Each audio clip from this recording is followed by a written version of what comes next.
When you think of Sri Lanka, you probably think of its world-famous wildlife parks, right?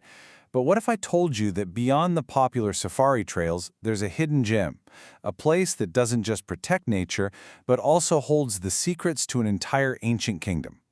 In this explainer, we're going way off the beaten path to find it.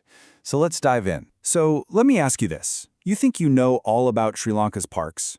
Well, what if one of its best-kept secrets was not just a sanctuary for elephants, but was actually the powerhouse, the engine room, really, for one of the greatest civilizations in the island's history?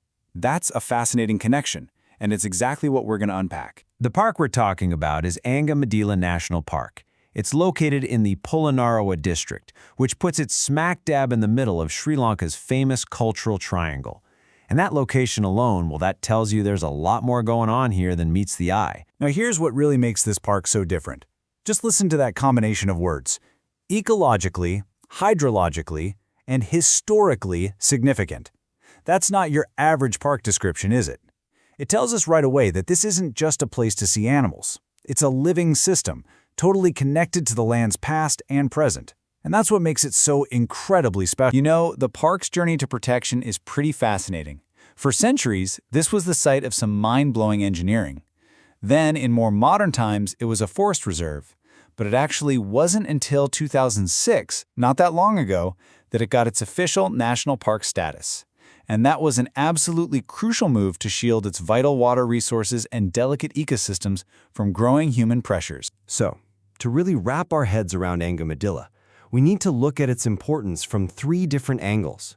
It's this triple significance that makes the park not just special, but truly essential. We're going to break it down into these 3 pillars. First, we'll see how it's an ecological hotspot. Then, we'll look at its critical role as a hydrological lifeline. And finally, we'll explore its amazing connection to an ancient, advanced civilization. Let's start with that first pillar. Ecologically, Angammedilla is an absolute powerhouse. It's located in Sri Lanka's dry zone, where water is everything, so this park becomes a critical refuge for animals, especially when other areas dry up. You've got elephants, deer, and wild boar roaming through this incredible mosaic of forests, grasslands, and wetlands. And if you're a bird watcher, oh, it's a total paradise, with peacocks and hornbills all over the place. Now, pillar number 2, and this number is key. 7,528 hectares. That's the size of the area that basically acts like a giant natural sponge. It's the catchment that feeds the massive Parakrama Samudra, a huge reservoir that supplies water for drinking and farming for the entire region.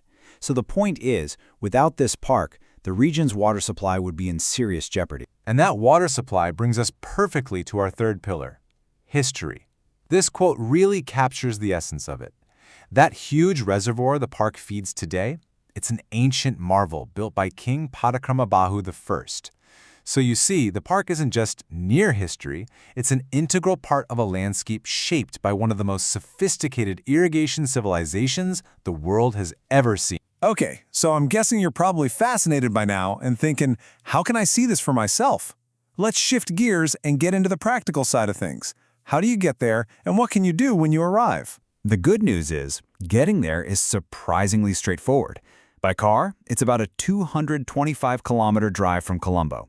You could also take a really scenic train ride to the city of Polonnaruwa, and it's just a short drive from there. Or, for a quicker trip, you can even take a domestic flight to nearby Sigadia. Its accessibility is a huge plus. So, when should you plan your visit?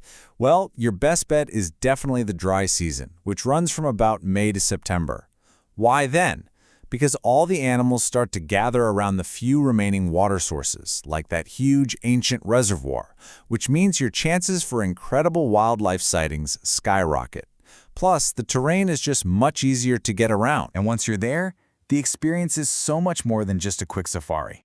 You can take guided nature walks to get up close with the forest, spend hours trying to spot all the incredible bird life, or even go explore the shores of those ancient reservoirs.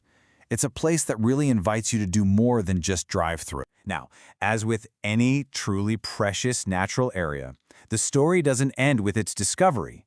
The final and maybe the most important part of this whole story is about the ongoing fight to protect this vital wilderness. Because for all of its beauty and deep importance, Angammedilla is fragile. Being a hidden gem doesn't make it immune to threats. In fact, sometimes being a bit off the radar can make a place even more vulnerable. So what exactly is it up against? The main challenges here are unfortunately pretty familiar for protected areas all over the world. The park is dealing with illegal logging, which chips away at its vital habitats. There's the constant pressure of encroachment as human activities slowly creep over its borders. And of course, there's poaching, which threatens its amazing wildlife. These are all very serious issues that require constant vigilance. And all of this brings us to a final, really crucial question. Angammedilla is a testament to Sri Lanka's incredible natural and cultural heritage, but its very existence challenges us. As more of us discover this gem, how do we make sure our presence, our desire to see it, doesn't accidentally harm the very wildness that makes it so magical in the first place? It's something to think about, not just for Angammedilla, but for every hidden corner of our planet.